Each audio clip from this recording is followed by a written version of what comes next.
This is Mark Cook at Dalinghaus Construction, and we are in beautiful Carlsbad, California.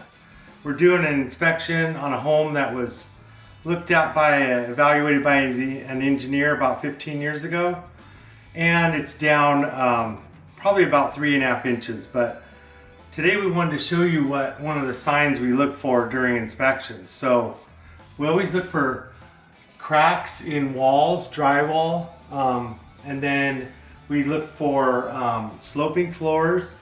And then one of the other things we look for is doors that are hard to open or close. So this one doesn't really close all the way due to the foundation settlement. So those are just some of the signs we look for when doing an inspection. So adios from beautiful Carlsbad, California.